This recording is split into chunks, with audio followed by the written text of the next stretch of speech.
Let's take a tour around the Singer Heavy Duty 4411 sewing machine.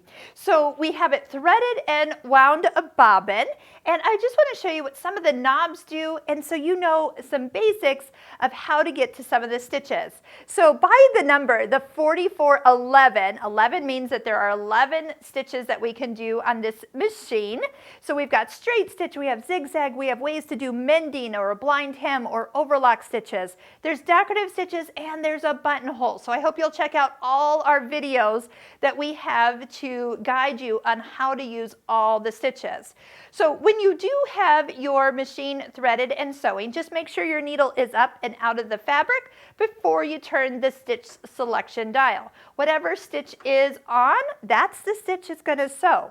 Now if it is a stitch that shows that's going to go back and forth, you're going to need to adjust the stitch width. That's right here. On a straight stitch, we'll leave it at 0. So then when you want it wider, you can go all the way up to a 6mm wide stitch. Just remember that once you go back to a straight stitch, you'll want to bring that back to 0 if you want your needle in the center needle position.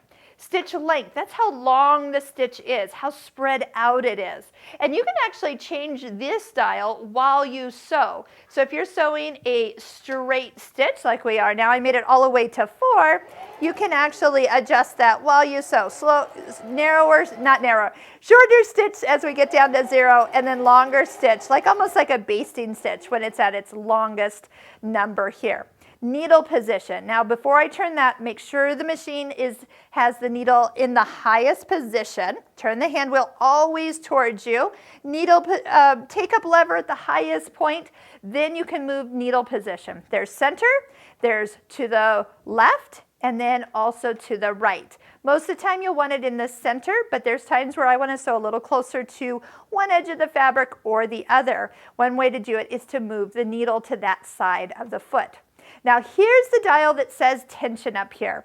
Let me talk tension for just a little bit. Number one, tension is the last thing you change. If you have the same thread in the needle as you do in the bobbin, you are not going to adjust your tension. Just leave it at 4. That's the middle kind of the road setting for balance.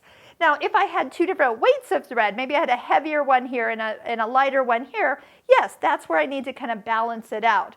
But trust me, when people say their tension is off, it's usually that something is not threaded correctly, the needle's not in right, the needle isn't the right needle for the fabric. There's lots of things, lots of variables that you need to check. Have you cleaned out from underneath the throat plate lately and got all the fuzz and lint that happens down below? Have you cleaned that out? Have you put a new needle in? Those are things that most of the time will fix the problem of a sewing machine, not tension. Tension for me is when I unbalance and put fun thread up here and a not so fun thread downstairs. So that's where tension is. You can adjust it, and if you have little fingers that come in and adjust it for you and they turn it all the way up to 9, guess what? Don't get mad at them. Just turn it back to 4. It's that easy. Okay, we have a reverse button, so hold that down if you want some locking stitches at the end of your seam. Let go when you want to go forward. That's going to secure the edges from coming out. We've got a drop-in bobbin, super easy to do. We've got a free arm of the machine, so if you're working around any pant legs or such. Now, right behind the machine, by the way, and I'm going to just have you trust me, behind the machine, check that out. There's a lever back here for lowering the feed dogs. So there's a couple of techniques we'll be doing where we'll lower the feed dogs down. But this is great. The machine is awesome. It's a fast machine. So when you do sew full speed ahead, let's just do that. You can feel how fast that is.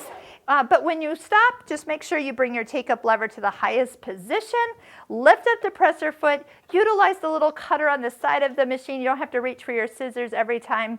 And when you use good quality thread and a fresh needle, your machine will treat you well.